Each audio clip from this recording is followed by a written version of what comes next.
Hello, friends. Welcome to the Ancient Health Podcast, where East meets West. I'm your host, Dr. Chris Motley. And today I have one of my friends here, and she is a very astute and brilliant doctor from the Chicago area. She is the medical director at Fringe, which is a red light therapy conglomerate corporation machine that really helps a lot of people heal up. It's helped my mom tremendously. Literally, the red light wrap has helped my mom's knees tremendously where she has no more pain. And to say that is a lot. Dr. Abby Kramer, thank you so much for joining me today. I appreciate you. Thanks for having me. I'm happy to be here. Well, the last time I saw Dr. Abby, we were at Dr. Charlie's at his event. Yep. And you did a really awesome explanation about red light therapy and about how it affects many aspects of our health. I know we've talked before, but I also like to have people still get a rundown, like a reminiscence of who you are. So I always ask my guests, like, can you give us a background, a brief background about who you are and why you're passionate about Fringe, and what are the aspects of in chiropractic and natural medicine and health that you love to explore? Mm-hmm. Yeah. So, okay, brief. Whew. Because we all have our own story, right?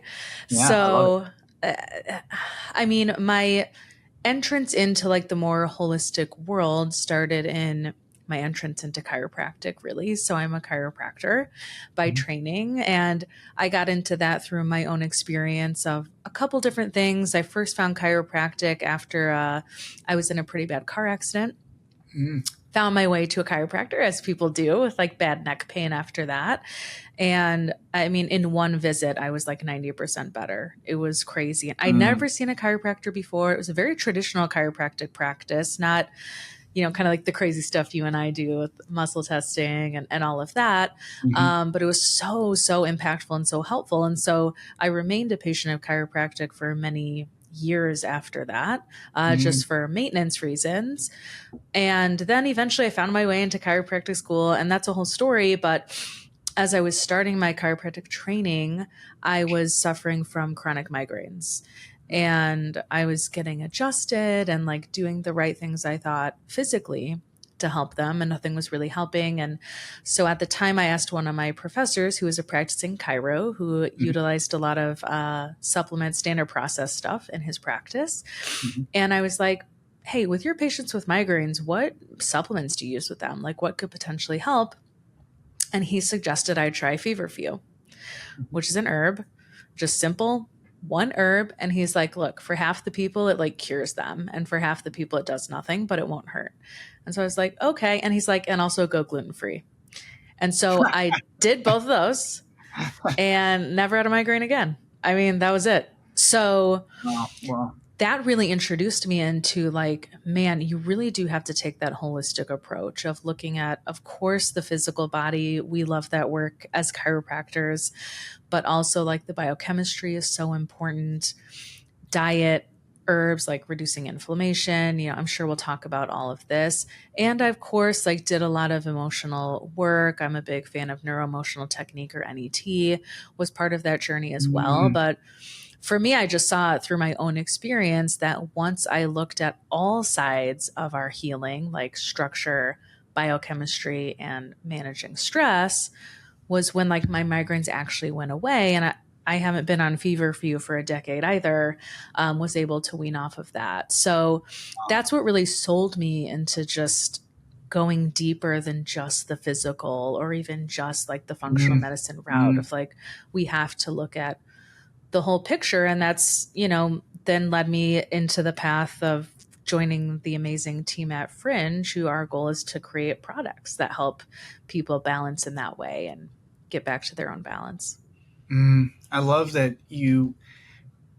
I love this phrase, it's not just the physical.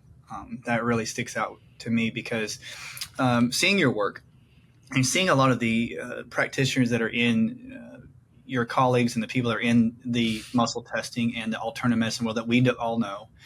One thing I do want to discuss for the audience is I do want to talk about emotions and neuroemotional technique because you're proficient at it. You're very good at it. And I'm not a judge of that. I just can see you work, and I can see people who work at it. And I'm like, they are very good. So everybody out there, we're going to dive a bit into some emotions, if that's okay, Doc. Sure. And But I do want to talk about Fringe because, most people will just treat red light therapy as, okay, just do red light. It'll help your body heal.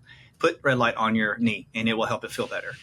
And I do want you to put like in your own words, because there's so many people out there that are listening to you say, yes, I have chronic migraines and I've done quite a bit of things, even some herbs, and it doesn't really help. But then red light, I've seen so much good results. Could you describe in your own words, like the red light therapy, but also to just a simple pathway, how it would like reduce the inflammation, how to actually help the pain? Because some people do not know. They just hear about it as like a side note. Mm-hmm. Yeah, and it's hard to understand, right? Mm-hmm. Everyone sees it all over Instagram, their favorite influencers sitting in front of the giant panels, lighting themselves up. And it's like, okay, that looks fun, but what does it actually do, right? And so to understand red light therapy, it's really a conversation about what is light. Mm. And so light at its most fundamental level is something called a photon, which is like a wave. If you guys think back to probably middle school or high school science, you probably learned a little bit about this. And wavelengths of light, they look like waves. And different, like the peaks and valleys kind of determine basically what color the light is, how we perceive the different wavelength of light. We perceive those in colors. Okay. Mm-hmm. And so red light we perceive as red. There's orange light, there's blue light, there's invisible spectrums of light, which is like near infrared and far infrared. Those are non-visible spectrums of light. And all of these different spectrums of light have different therapeutic benefits. But the really cool thing is they all are in the sun. And so it's really, the sun is the master healer. And just as you know, the more disconnected we've become from nature, the more now we have to like make these tools to get back to nature, which seems silly, but it's also the product of our modern world, right? At the end of the day, people say, can't I just go outside and get red light therapy? Yes, you absolutely can. And that is free red light therapy right outside your door. But the reality for most of us, the average American spends 93% of their time indoors. Yes. And many of us are up before the sun, or at work before the sun, or at work, and then you leave work and the sun is down. And so our bodies are losing that connection to nature, that connection to that light. But what happens with those wavelengths of light, most red light therapy devices are both red light and near infrared light. So that's something to look for if you're shopping for a product. The good quality ones contain both, because both of those make up nearly 50% of the sun's wavelength of light. So you're getting a really good therapeutic dose, and you're not getting UV light, which is what can cause some like skin damage. Okay, so it's very safe. But the red and near infrared light, what it really does is supports the mitochondria of the cell. At the most fundamental level, that light is penetrating your skin or going in your eyes. The two ways we receive light therapy is through our skin and through our eyes.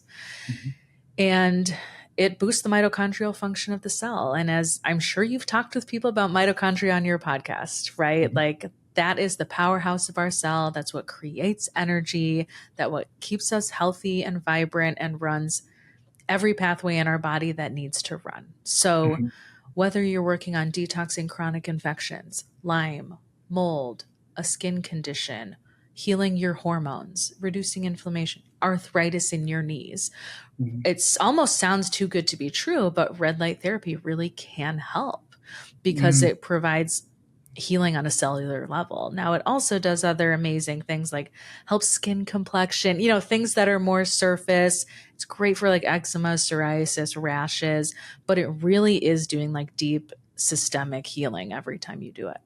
And when you are applying red light, somebody would say like, okay, I have severe pain in a joint, or I do have chronic Lyme infection in this area and I need some pain relief. What would be with that 50% of the spectrum within the infrared spectrum, that near, and the red light, how long you would need to do it every day, or how many times a week? Like what would be the suggested use? Because some individuals say, I don't have a lot of time in the day just to sit in front of a red panel, but I'm like, I don't think it has to take so long, but do you suggest an hour a day, or 2 hour, or even less? Less, but it also really depends on the unit and on the intensity. And so this is a good conversation because now people are like, oh my gosh, is my red light therapy device I have in my house safe? Or Mhm. is it actually doing anything? So there's a few different numbers you want to consider with red light therapy. You want Mhm. the red light and the near infrared to be in the proper wavelengths that are research based to like provide benefit. And Mhm. so red light, you want to be around 660 nanometers. Near infrared around 850 Mhm. nanometers. This is going to get nerdy for a minute, but I it's love it. important. I'm writing this down, Doc. I'm serious. Like, so people out there, I'm writing this down. I'm Yes. just like, And so it's important to notice like those numbers too are a range. Okay. So some might say 650, some might say 840. That's okay. You want it in that range. mhm. And most all good quality red light products will be in those ranges. But just double check that. The big variable that you see in so many products is the intensity. And that's how strong it is, right? Or it's called irradiance. And so a lot of the marketing in red light therapy now is very much that like stronger is better, more is better. You know, people are advertising we have medical grade, very high intensity red light therapy. And our opinion at Fringe is that's not actually what you want. And Mm. that, in my experience, when people have had a negative side effect or like a Herx reaction from doing red light, is it Mhm. usually is from a really high powered unit Wow. because Wow. higher power is going to penetrate, right? Yeah. And so we made our intensity between 20 to 40 intensities measured in milliwatts per centimeter squared. Okay. Ours is between 20 and 40. Guess what else's intensity is between 20 and 40 when it hits your skin? The sun. this Okay. is A awesome. lot of red light therapy units you will see well over 100 Wow. milliwatts per centimeter squared. Yeah. Especially the really large high powered panels. And that Mhm. information should be on every, red light therapy company's website. You know, they should be able to tell you, like, here's the irradiance or intensity, and you can go from there. Some of them look so high, and we honestly suspect that they might be measuring it wrong because it's like, if it was that strong, it'd be burning everyone. That's what I was going to ask. So, Like, would it be burning you? like, Honestly. that's why it's like, I don't know if they're actually measuring it correctly, Yeah. but you can feel the intensity mostly through the near infrared because of the heat, right? So anyone that has tried Fringe red light therapy products, like especially the wraps, you know it feels just like nice and warm. It doesn't feel hot. That's because Yes. it's that nice, like kind of Goldilocks in the middle, like a sun like intensity Yeah. is what we like to make. And so I rarely, really, really ever see people having a bad experience with our wraps. With that being said, how you know if your body is done, Mhm. if you feel hot, red light therapy should always feel warm. It should never feel hot. So if it feels hot, you can turn down the intensity if that feature is available, or you can just increase your distance from the red light product. So if it's a panel, Mhm. you can scoot back more. If it's a product on your body, you can move it a bit away from your body. But I see that more with those really high powered units. And that's where I think red light therapy is so supportive for folks in that kind of chronic infection world. But Mhm. in general, I just see they need to start slower. Wow. I would So, start like 5 minutes every other day for a I patient mean, like that. okay. And that's I with mean, fringe products that are low intensity. Okay, so those real high intensity ones, it might be yeah. sit in front of one of those panels for 2 minutes and then see how you feel. But with red light therapy, it's never more is better. You only do one session per day because your cells, it's a good stress, but it's a stress on your cells. So your cells need a break Ah. and they need time to like turn over and heal. So all of our products, like our wraps, all come with a 20-minute timer. It turns off on its own. Mhm. And that is all you need in a 24-hour period. So you could actually overstimulate in the sense that it would take too long for a cell to possibly heal from that much intensity. So that's what I Yep. was going to ask. Like, if you have over 100 milliwatt, in that sense, you could actually, if you went too long, you could actually damage yourself in some way. Like, I'm not saying it's, but you could overstimulate where your body had to heal longer afterwards, or I think meant. so. And I've tested this on myself because I always like to try stuff on myself to see what Me too. happens. I know, I'm sure you do that too. Like, I do all what the time. happens if I have 300 needles in my face? Yeah, yeah.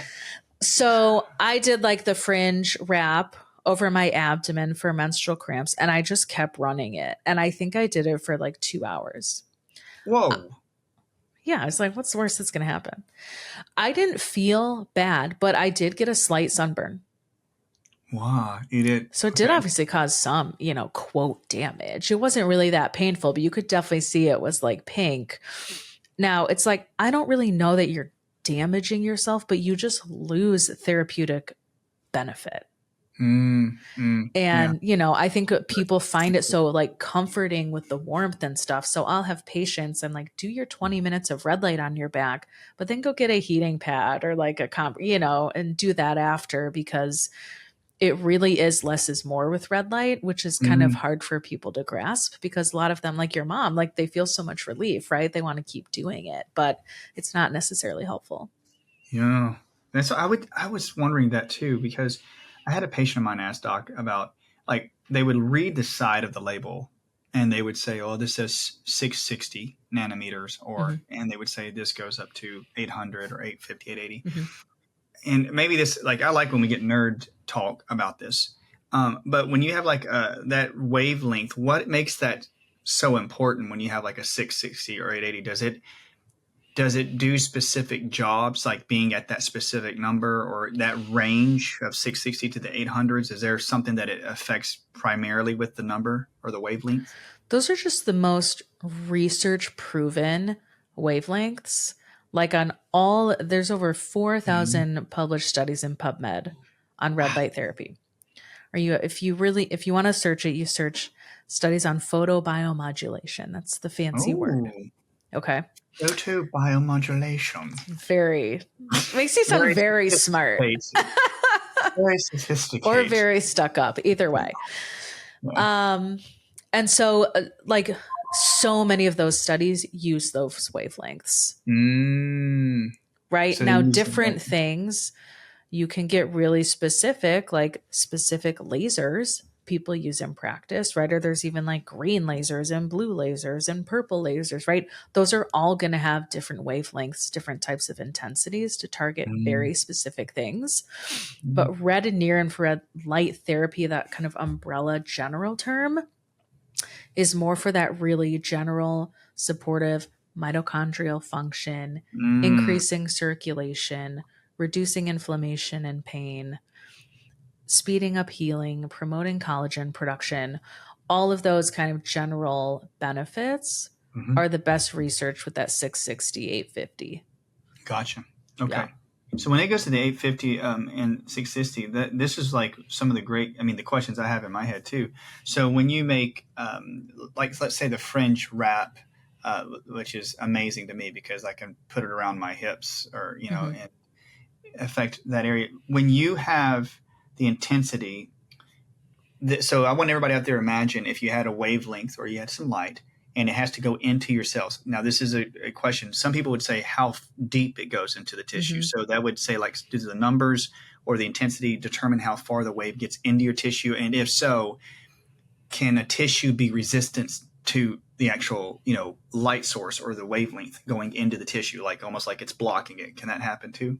Right. Ooh, I don't know that. That's a good question.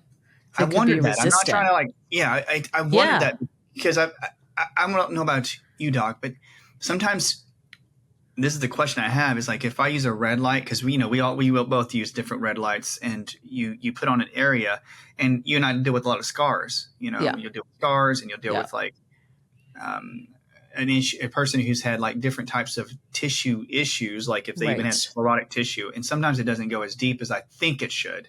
But I was Right. wondering about that. Right. I mean, I know there's like a lot of data on red light for scars and like Yeah. scar tissue specifically. So I would think it helps, but I wonder if like a comparison between first treatment and 20th treatment, Yeah. does it penetrate deeper over time, right? Does it Yeah. help That'd be cool. break that up? Like that, I don't know. I would imagine it does Yeah. over time. I mean, I can't remember the exact numbers, but you can look this up. It's out there. Red light doesn't go as deep as near infrared. Mm. And it's like millimeters that the light, it's a very small amount that the light actually penetrates, but there's a whole systemic effect that happens. So you can't just pigeonhole it to like, I'm doing red light on my ankle and all that is happening is this much tissue right around my ankle is getting benefit. Oh yeah, that's that. What So it's affecting, like it could be affecting other areas and other systems. I think so. I mean, people say they do red light on their abdomen. We know that like literally helps the mitochondria of the microbiome and heal the gut. So then what's the systemic output of that? Right? Or people are like, I do it on my abdomen and I sleep so much better. Well, how do you explain that if all that's happening is like red light right at that site?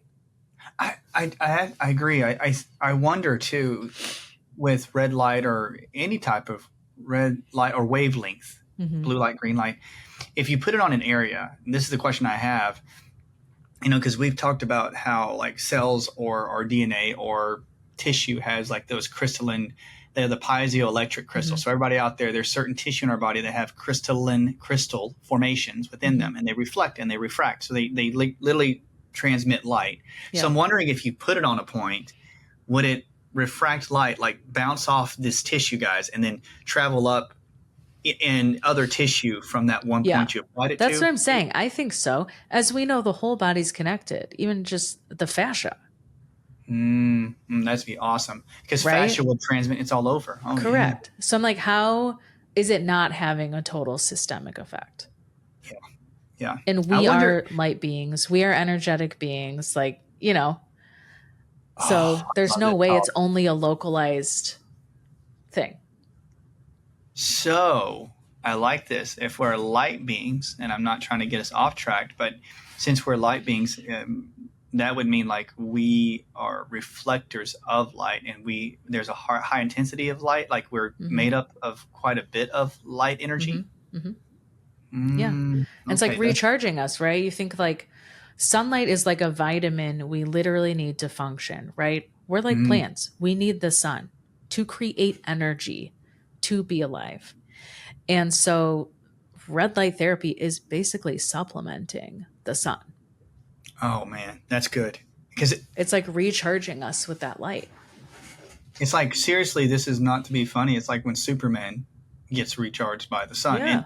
And one of the coolest examples I saw about red light, or any like form of light that your body would need, is how the light would hit your tissue, and it uses the crystalline formation or the tissue. It absorbs the light, and it actually turns it into chemical energy, like you say, photosynthesis. And I think we all forget about plants. Like literally our plant takes light energy and just turns it into chemical energy, but we're using light to still transmit all that information throughout our body. Yep. Oh, you'll love this one. Get a load of this. Yeah. This is another one that it's like, there's no way it doesn't go deeper. So there was a study where they studied red light therapy and its effect on blood sugar. And so they had people eat like a higher sugar meal, and they had like glucose monitors on them or whatever. And they watched it without red light therapy. And then the people just did red light like to their back. Like it wasn't even like directly over anything, just absorbing the light, and they had like no glucose spike. What? Yeah, it's crazy. I'm wearing a CGM right now, and I just saw this study again, and I was like, oh, I'm going to try this. I'm going to have like a brownie or something, and then red light my pancreas.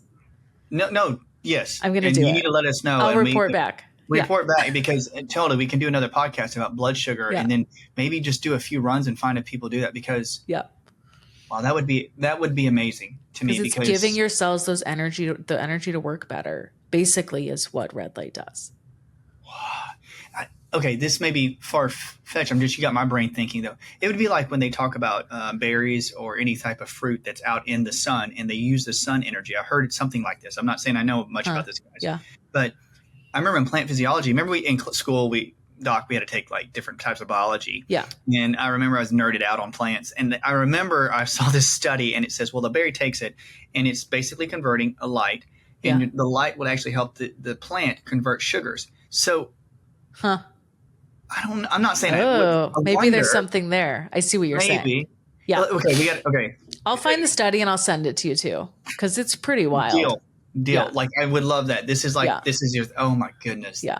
That would be a book. You need to write Yeah. that. That'd be awesome. Yep. Yep. Anyway, okay, so all right, so we have, okay, so it helps with blood sugars. And when we talk about blood sugar, and I'm not trying to shift from that. I know you work with it in your office and you have red light therapy, but blood sugar is pretty important in your arena though. And you're starting to, like, you work with it a lot. Now, when you see that red light would help with it and heal it. What are some of the main like symptomatology? Because I'm really intrigued with blood sugar, and I think it's one of those things that I'm always trying to investigate. It's so huge.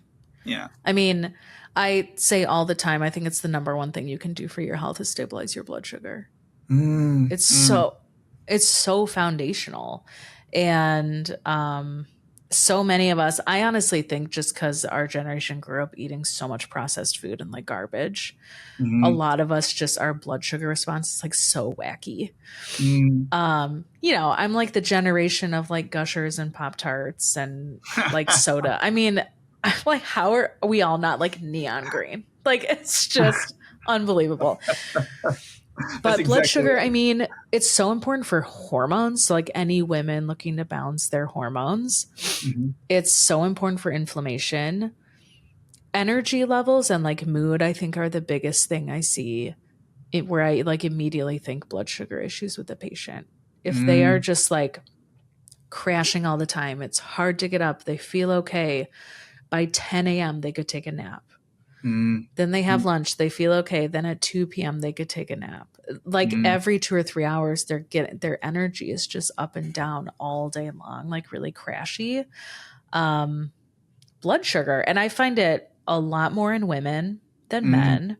And I think part of it because most women are very undernourished, especially with protein, right? They're like coffee in the morning, maybe some yogurt with berries, at best, a salad at lunch with like this much protein on it. And then dinner's usually better, but they're just not meeting their needs. And you like cannot have stable blood sugar. You cannot have stable energy. You cannot have a stable mood regulation without your blood sugar being leveled out. So much like anxiety goes back to blood sugar. And kids, ADHD is all blood sugar. That is so. With the blood sugar, let's say they're not, people out there listening and going, they're shaking their head. Yes, I'm not eating that much. I wonder why I get the shakes or why I get the little weak spells. Now, I wouldn't say this though, doc. I'm not saying that they should try to replace food with light therapy, but is there research out there saying now that, like you just said, it's bouncing their blood sugar, that using red light would actually help, like maybe stabilize their hunger. I don't say like their hunger drive, but also their blood sugar. So it's like going to be healing that mechanism. So you're starting to see like you could use red light to actually help your body like realize when it's hungry, and like, is there a mechanism in that, like you using red light to help with blood sugar and also reminding you like, hey, you need to eat now and try to stabilize everything internally, like with your blood sugar?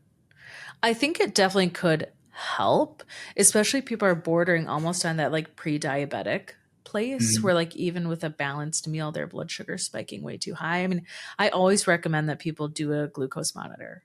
It's so valuable for like a month or two. You don't have to do it forever, but you just really don't know what your blood sugar levels are doing unless you test it in real time. Wow. What's your favorite? Do you have a brand? Or I'm not saying you like one or the other. I use NutriSense. NutriSense, maybe like they do a really good job for people too, because they have a whole nice app and they can pair you with a nutritionist that you can work with as well, like based on your goals or whatever. But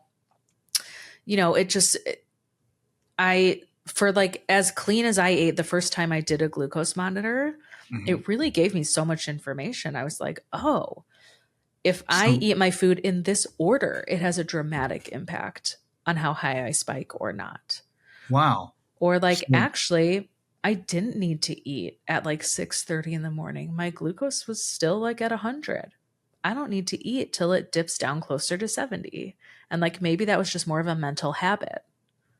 Wow. So So you it's like biohacking, just like to another level. If you feel like you've done the right things, you're eating the clean foods, but you're still always tired, or you're shaky, or your hormones are wacky, or like you can't lose that extra, 10 to 15 pounds despite like doing all the right things on paper, blood sugar is for sure something I would look at. And that's a really good idea to just, I would pair it with a daily red light therapy session over your abdomen. wow. So you could take the blood sugar glucose monitor, Hmm. and if you're getting shakes or having hormonal issues, and you start to see, like you said, I eat certain foods, it spikes it tremendously, Hmm. and then your hormone symptoms get worse, then you would be able to say that food drove me past my normal range. You could avoid it, and then you could see if even if you ate foods in different orders and see if it kept you stabilized below 100, Hmm. basically. Yeah. And especially like any woman out there who suspects has been diagnosed with PCOS should do a glucose Mm, monitor. mm, Absolutely, because that's a blood sugar issue, right? And mm. so you want to stay right, like really stable between this nice range. And for some people, even meals that are perceived as healthy could be throwing you, and you don't know how your body, it's one of those things you really don't know unless you're testing it fully. Mhm. And then I really like it because patients can also learn how to enjoy foods and they don't have to feel deprived, but in a like balanced way. So I know if I have like my favorite dark chocolate, I'm good. I don't spike at all. It was like, thank God that can stay for now. But like if I have corn, I'm like pre-diabetic blood sugar levels. Really? Like corn is never worth it for me. So you learn what also is like worth it and what's not. I do much better on white rice. So white rice doesn't do as bad as the corn for you? No, and especially if I balance it with enough protein, I like won't spike at all. Wow. And but here's I tried this. It's so funny we're talking about this because I'm literally doing this right now. Mhm. I we like went out for or like ordered our favorite Mexican place. And so I was like, okay, I'm gonna have a couple tostadas, which so that's like two corn tortillas, which Mhm. normally I'd be like diabetic after that. Mhm. Then I went for a 10-minute walk immediately after, didn't go out of range. Wow. So that's the other free best blood sugar biohack of all time is even just a 10-minute walk right after you eat. I mean, there's a reason other cultures do this like every day as part of their ritual. It is so good for blood sugar regulation. Wow. That's reason, like my mom's from Korean cultures, and sometimes after they have like a heavy meal with, they'll do a lot of rice and starches, but a lot of the culture, they do take walks, at least Mhm. maybe 10, some even go up to 20 to 30 minutes Yeah. after. So that's a stabilization. So when you would eat rice, it didn't spike you as much as corn, because that makes sense for me. I can't do a lot of corn either, because Yeah. I will know that, all of us have a normal amount of yeast and fungus and bacteria in our gut.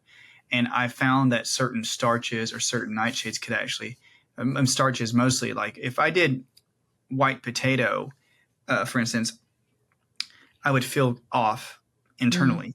And Hmm. if I did rice, now if you gave me like most any starch, you're right, Yeah. I would feel myself get that little itch, like there's yeast or something that's running in my blood to go consume there.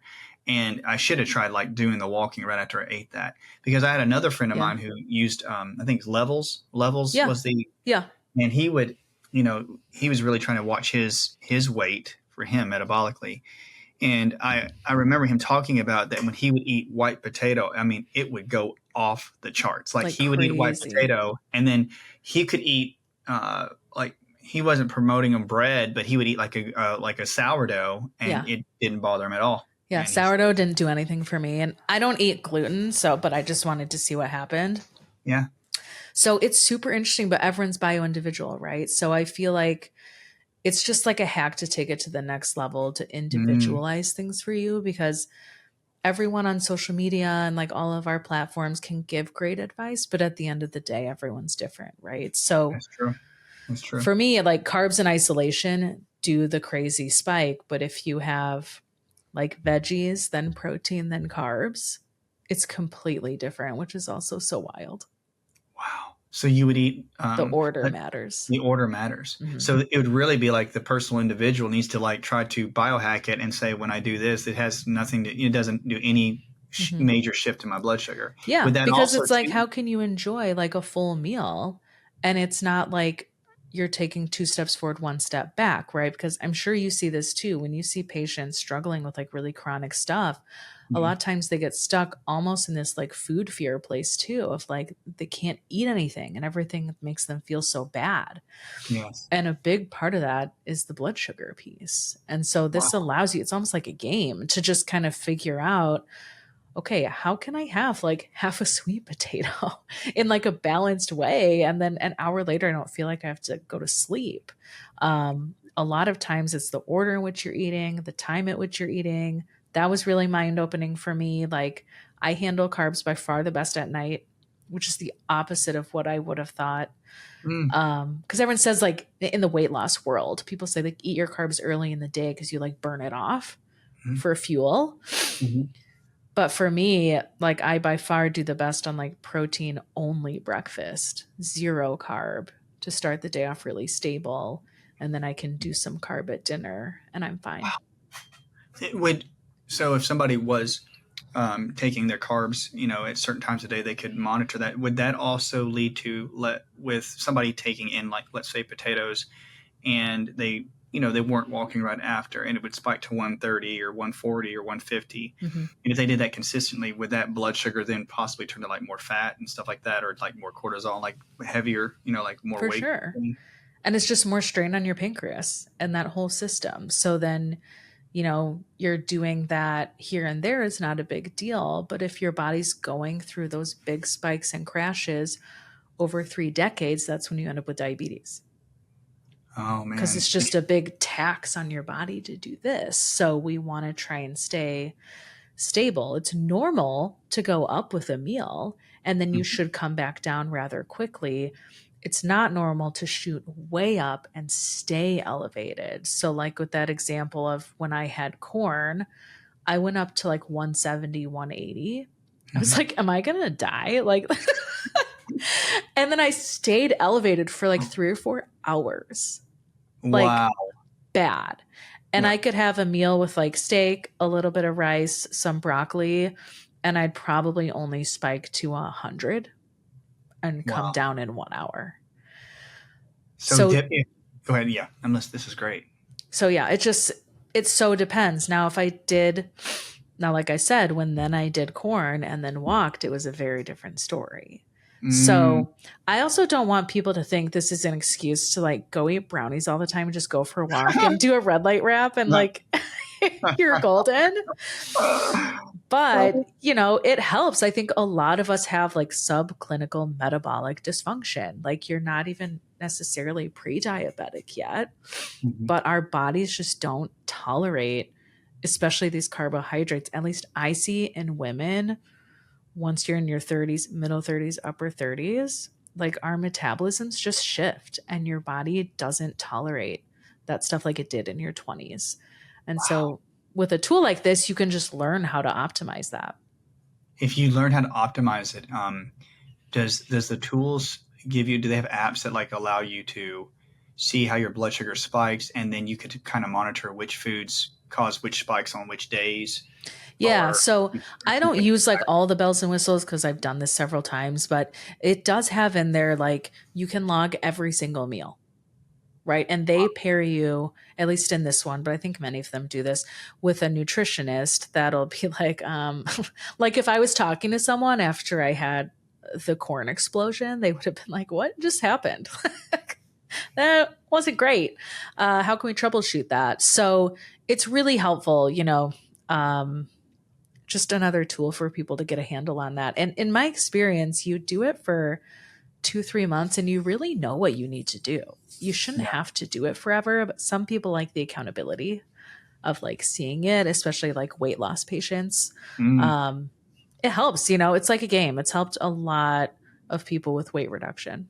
Wow, that's really great because I mean, this is such a great subject because if your blood sugar was staying consistently high, you kept spiking, spiking, spiking, And then a person could actually look and say, hey, this is going to cause higher cortisol, maybe some more weight gain through fat production. And so, no, then they can say, okay, I'm going to totally avoid these foods. Mm-hmm. And I think it's an amazing thing where you can actually take power back into your own hands, and they can Mm-hmm. see that they can actually change it. Have you seen that patients, when they do this, especially females, like their moods change, like they do better within their Oh, cycles and such? the anxiety gone. Wow. PMS gone. I mean, Wow. if blood sugar is a major problem for them, right? But if blood sugar isn't a problem for you, you probably already know that. If you feel like you have pretty stable energy, you're at like a healthy weight, you don't like really struggle hormonally with a ton of cravings. Like cravings are huge too. If your blood sugar is stable, you don't really crave junk food because you feel satiated, you feel stable, right? And Wow. so much of that goes back to protein. I mean, that's the number one thing I find with women, just Mhm. tend to be so protein deficient. And so then they are constantly crashing. And then when you crash, you crave carbs. You crave that like quick burst of energy, which is not your best friend because then you're yo-yoing all day, right? So you kind of get stuck in that loop. It would be like I'm not really the best with analogies, but I would suspect that if you had that quick burst of energy and you were going up really quickly, or I need the carb really quick, in essence, your cells are starving, and so Hmm. your cells are starving. They're like, I need some kind of production of energy to give a little spark in the cell, Yep. and then they'll get a quick burst, and then they'll. Hey, yeah, you're right. I think that yo-yo effect, like you eat, quick energy, starve, quick energy, starve. I think Yep. that would do a number on your cell, and like especially on your hormone production. Yep. And that's what so many children, especially, are on that roller coaster all day long. So schools, I'm not trying to blame schools or try to get into that route, but I would say that like let's say like for a kid, if he ate or she ate like a big heavy carb meal and they didn't know that the blood sugar spikes it really crazy. And you're like talking about corn for 3 hours. Let's say a kid did that and his blood sugar is Hmm. spiked. Then they crash, and then they're in this classroom. What happens to them? They just go bottom out, Yeah. probably. I mean, that's, in my opinion, the majority of kids' focus behavior, ADHD type issues are rooted in blood sugar because Oh. the average child eats all carbs and sugars for breakfast. That's like standard American way, Mhm. right? Pancakes, cereal, waffles, sugary stuff, or just a bunch of fruit. Mhm. So then by the time they even get to school, they're already starting to crash, Mm. right? And then typical lunch, I don't know, a peanut butter and jelly sandwich, some goldfish, some cookies, some juice, sugar bomb, right? I mean, these kids don't stand a chance. And then they're supposed to sit and focus in school all day, right? No. And then the older kids, they're running to the vending machine and getting soda and candy, like for a pick me up. I mean, it's just a mess. Do they? Whenever they get to that point where, when they have like Coke machines or they get those sugar rushes. I mean, because we're seeing this so much obesity in our culture today, and like even childhood obesity. One thing I thought was really surprising was, we see it in American culture, and one of my best friends, his wife is in the special education area of her school, which she Hmm. does a great job, and those that whole department's an amazing way that they try to help individuals and work with them. But she would be alarmed that some children in schools they were trained they'd only eat one type of food, but she was saddened at times because the only Hmm. food that would eat because it would be like something that would kept spiking, and then they would have a behavioral issue, and then Hmm. they didn't know what else to feed the child, and it was like a catch-22 over all the time. Yeah. And I mean, so you can go so deep with this. Like a lot of it fundamentally goes back to even just like our government guidelines are so outdated. The food pyramid is a joke and should basically be Mm. completely flipped upside down. And Wow. then, so that's guiding a lot of these recommendations. That's guiding what a lot of like pediatricians are saying and all of these providers. And I mean, luckily, I think there's a massive movement that is realizing that this is a problem. There's several states now that are putting legislation in to clean up even like school lunches, right? Are like horrible options for children, and realizing that like nutrition matters, and we have updated science and data now. We know how this affects cognitive function, focus, behavior. Like there are studies that link this stuff to stuff like ADHD, right? We know this impacts especially the most vulnerable children.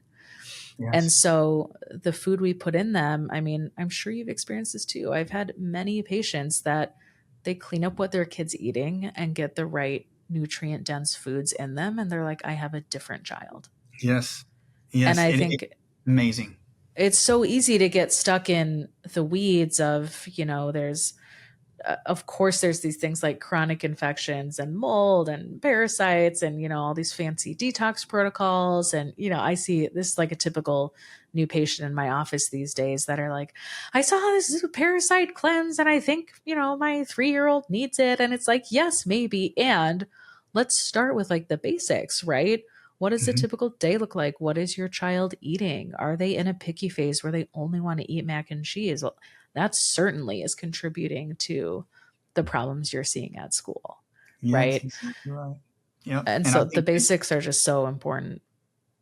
everybody that's listening would be, there's sometimes it's tough pill to swallow, like for parents, because it's hard to get the kids to eat. But I remember seeing in one of the first hands back in the day, like with my family in Korea, I'd go visit, and you would see that their school lunches, Doc, would be like soups, kimchi with a lot of probiotic, and they had their rice, and they would all have like this certain standard. And so they were saying that in the studies that a lot of the children, like the reason they were finding a bit more obesity, like especially in like South Korea, not picking up South Korea, but this is what they were saying, Hmm. that they were getting more processed foods. They were trying to emulate American Yep. culture.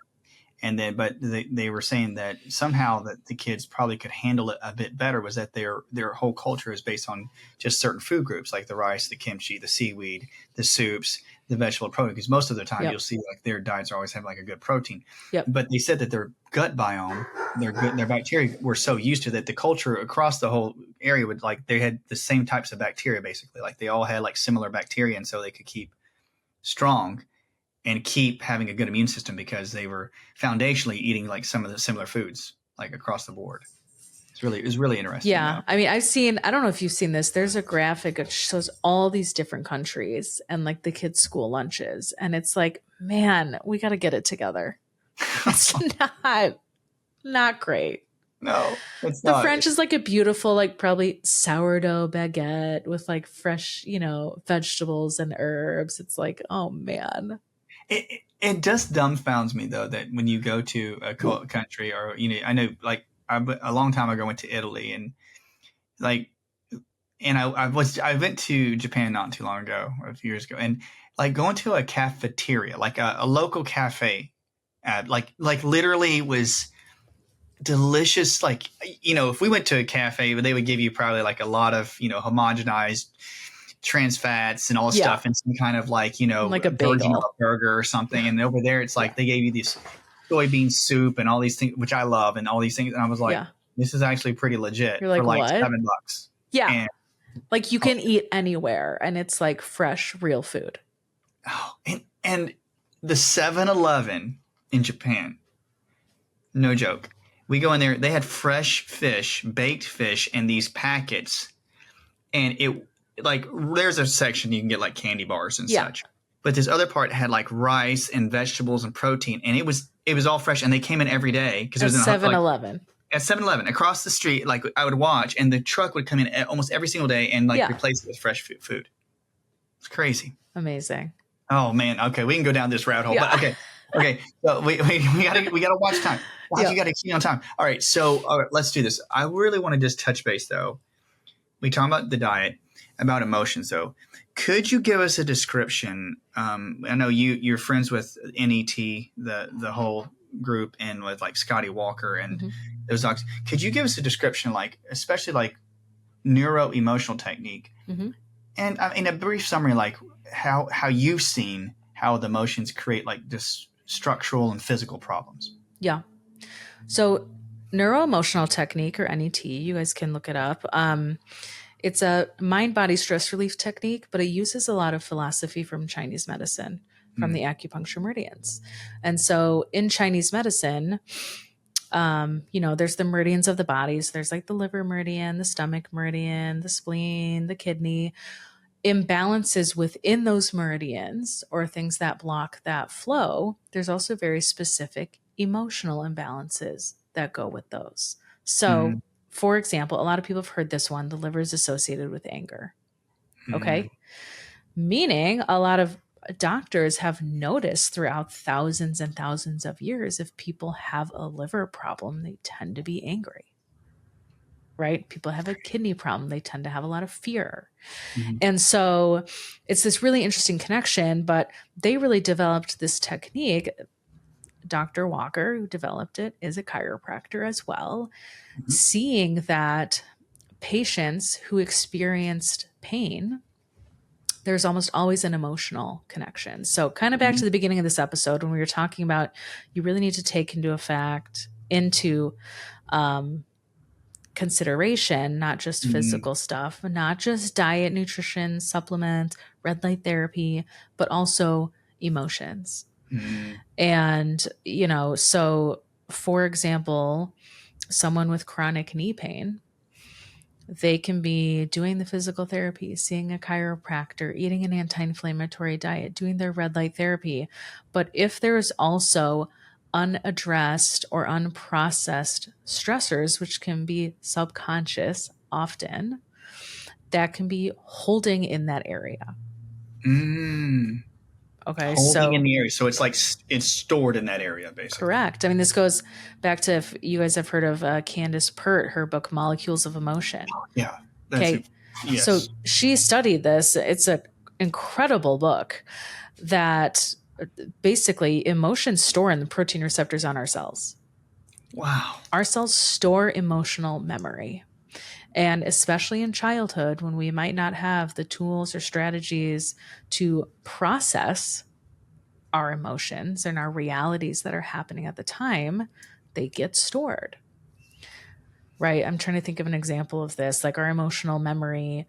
For example, you hear a song on the radio from 1996 and you're like back at your middle school dance Yeah. Yeah. immediately, Yeah. right? That's from like the emotional memory centers of our brain. And so our brain doesn't necessarily connect exact, it doesn't have to be the exact same experience that can trigger an emotion, but it can be the same like emotional memory. So, Mm. we all know someone like the girl that's with the same horrible boyfriend over and over and over again.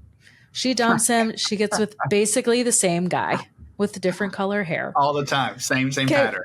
she's not consciously trying to do that. She doesn't actually want that. Subconsciously, she keeps attracting it because it's like being triggered because some subconscious part of her like hasn't healed from that, Mm. if that So makes it sense. hasn't healed. And so the trauma, I'm thinking this through, everybody out there. So Hmm. the trauma doesn't get healed. It's stored like the protein receptors in the area. So the program's running the whole time, like it's not really being processed. So the same person could be attracted to her because basically the program's running in her continuously. For sure. Because our emotions create our reality, Mm. right? Dysfunctional or not, that our subconscious controls the show, it drives the bus. And so having tools like neuroemotional technique can help people that are stuck in like bad relationships, but can also help like anyone out there that's had chronic pain, for example, something like chronic migraines, chronic back pain. You've done the physical stuff. There probably is an emotional layer or some stress that your system subconsciously is holding on to. Wow. And I So mean, there's stories for days on this stuff with NET providers of, people with complete frozen shoulders and they do some NET and they throw their arm up for the first time in a year. I mean, it's see, crazy. that's I love those stories. That's why I want to talk to you about it because so for example, I'm conscious of time. Make sure I don't take too much of your time, but I love this. So if somebody was like saying they were in a bad relationship, they were kind of used to the abuse or the trauma that a person Hmm. was putting them through, Yep. and their body was basically not processing or storing it because they were not trying to process it out. Not no fault of the person who wasn't processing. They were Yeah. just like, okay, I'm not processing it. Yeah. Then they start to attract those individuals in their lives, and they're going to see like there's no time for them to process, so they'll just keep repeating patterns Hmm. over and over in their life. Hmm. Yep. Wow. Yep. similar to like addictions, right? All that stuff where you're like, I don't want this to keep happening. I don't want this pattern to keep playing out, but it does. That's something that NET could help, or any of those subconscious techniques, right? EFT tapping, similar. You're accessing the subconscious. EMDR, a I lot of love it. those just like subconscious techniques, they help Mhm. get at those like roadblocks. So I think one thing with NET though, for everybody listening, that I believe that Scotty Walker would connect the spinal levels of the body. Let's say Hmm. if you have a continuous problem with C1, cervical 2, cervical 3, or thoracic 1, 2, or 3, they said he related those neurologically and through the Chinese medicine system to certain organs. Is that right? Yeah, And he found out which emotion by analyzing which organs, I believe, and then he correct. would release it from the back of the spine. Is that right? Yeah. So there's a couple different ways. So like if you're a like more body work provider, like a chiropractor, Mm-hmm. you release it through stimulating the spinal segments associated with that organ. Okay, so like Mm-hmm. gallbladder, for example, is T4. Okay. Right. So if someone had a chronic issue there, you could Mm-hmm. also work it backwards and be like, if they're always hurting around T4, how's their gallbladder? Ah, so, Right? Or like, all are you full of resentment? What's going on? And that's where people are like, oh my God, you're a magician. And it's like, right. I just studied this stuff for a long time. But You open up the book, you go, it's right here. yeah, you're like, Yeah. someone else figured this out, but thanks for the credit. So it's very, very cool. I highly recommend if people haven't experienced NET to find a provider, because it's I think it's the most overlooked part of healing is the emotional side for most people. A I lot do of too. people, have access to or have tried the physical stuff, whether it's Chiro or a PT or working with a personal trainer or a body worker, right? Like there's so many amazing body workers out there. A lot of people, you can easily go on Instagram or look up blogs on like healthy eating and even like supplements and kind of do your own research and find information. But to help access those subconscious emotions that need to be processed, whether it's Mhm. big T traumas or little T traumas, it doesn't matter. We all like hold this stuff. And it's such an important part of healing. Do you think, okay, this is me trying to connect the pieces too for everybody out there. So you're saying, like, let's say you had blood sugar issues, Hmm. and blood sugar issues would be like the pancreas or the spleen. So Hmm. like in NET, if the practitioner found that the spinal level with the spleen or the pancreas was off, like it was out of alignment or always tender, then you could assume that that person's blood sugar is related to that spinal level, and that spinal Hmm. level is related, of course, to the organ. They're connected, and Hmm. that would relate to the emotions of The the organ. emotions. Yeah. And that's all like earth element stuff, like, which is interesting because I find women have way worse blood sugar issues Oh, usually. really? And like the first emotion on the earth element is oversympathetic. You're like over concern, over worry about everyone else. Wow. So you're over concerned. So if a person comes into you, doc, Yeah. and they're like, and you say, oh, they're mid thoracic's really tight, and you say, well, you say, oh, you have pancreas issues, or I have pre-diabetic, or I have Yeah. blood sugar issues, and you're Yeah. saying, oh, you must have some oversympathetic, and they're Yeah. like, oh my word, Yeah. yes, that's me. Is that what that I'm would? also thinking, yeah, they're like worrying for everyone except themselves and probably doing everything for everyone else and not themselves. And here we are. That's so the NET and the other techniques we talk about clearly tries to take what you're emotionally experiencing, how you said your emotions create your reality or create your view of realities, because some people think, well, it's just the way you feel. And I'm like, what you're saying is like, no, Hmm. like your emotional experiences actually affect your organs physically. Like they Yeah. really actually do, and affects your body. So people get a body aches, right, doc? I mean, that's why I love what we're talking about, because red light could help reduce Hmm. that too, like, and help Hmm. that, right? I mean, with all these Yeah. new And techniques. I mean, red light helps also put you into a parasympathetic state, right? Helps get you Mm, out of fight or flight, more into rest and digest, helps lower cortisol, lower adrenaline, right? And it's, as you know, it's it's very hard to heal if you're stuck in fight or flight. And so it can also help, especially if you're using something like a panel with a bright light. So you're getting that visual pathway of red light absorption. So many people love staring at the sunrise and the sunset. It's the red light. Wow. So we got to put a clip in here, Doc. You remember the Harry Carey with Will Ferrell, and he goes, "I like to stare at the sun for hours. Yeah. It's my favorite planet." There we go. I just stare at it for hours. Yes. It's the master of all planets. Okay, we got to edit that part out. Sorry. But so to me, like when we know that we can use red light and we can sort of change the physiology and change the emotions, to me, what it does is it comforts my heart, especially like when we work with patients and deal with their emotions, and that we can give them an explanation. And people out there listening could say there's ways that we can actually modify like my body, my physical structure, or do some things to help with the release, like with the emotions, and help them process it with the parasympathetic. So that would be like, I hope I'm not babbling, but with the parasympathetics, that's your body's ability to relax, right? And so if you can get your body into relaxing, to seeing the panel, then that would help your body actually maybe pull up more emotions and help you process even quicker, you think? I don't see why not. I mean, you're definitely going to process way better if you can chill out, right? Yeah, totally like chill. I'm sure, after you see patients, it's like, go take it easy. Go take a nice bath. Go like get some good rest tonight, right? Especially after if you've done a lot of emotional work, even like physical adjusting. And people experience that even after a nice, like really deep massage. Yeah. Right? It's like you need to almost process that. And if you're just go, you can almost like feel sick. That's true. I love that you can take your physical symptoms related to the structure of the body, related to emotions, related to organs. And that's what we talk about. A lot of us do. And I'm so thankful. And man, we can go on more and more. This is a great combo, Doc. I mean, what about, so there's a new line though. Okay.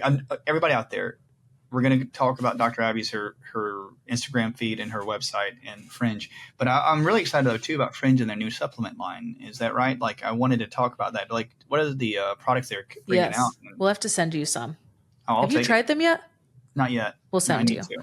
Okay. So we have 3 products out right now. The first is an unflavored electrolyte mineral powder. Mostly because I've personally feel way better on electrolytes. I've seen a huge difference in patients just upping their minerals, and electrolytes is, oh my gosh, it's like, we're talking so much today about foundational things, right? It's like all the herbs, all the cleanses, amazing. Yes, I use them too. I love them, but you got to have minerals. Like, let's start there. And so most electrolytes on the market are just full of a bunch of stuff you don't really need. A bunch of sweeteners, gums, citric acid, maltodextrin, natural flavors, right? Whatever that means. And so we just wanted to make a really simple, effective, nice, flavorless thing. So it's got sodium, potassium, magnesium, calcium, additional trace minerals. Wanted to get the trace minerals in there as well, and just organic inulin to help it like dose and stay mixed. And that's it. It's flavorless. You add it to your water. It's great for anyone that filters their water. You need to be supplementing minerals daily, or you're going to be in trouble. And most people need extra minerals because our soil sucks as well. So we just don't get it through our food like we used to, unfortunately. So that's the first one. The second one, we make a really nice magnesium blend powder. Kind of similar story to magnesium. We just can't get enough. There's one study that showed the magnesium content of vegetables is up to 90% reduced from 100 years ago. Heavens to you, Betsy. I mean, it's just shocking, right? So it's like, yes, eat all the healthy foods, and just part of our modern day reality is there's certain fundamental supplements like we should be taking every day to just fill in those gaps that we just can't get. And we could do a whole podcast on magnesium. It's involved in over 800 processes in the body. Very important. If you want to sleep well, feel well, you want your brain to work, you want your heart to work, you need magnesium. Right. And so 3 like really bioavailable forms, not the forms that are going to leave you run into the bathroom, and not a bunch of extra fillers or junk.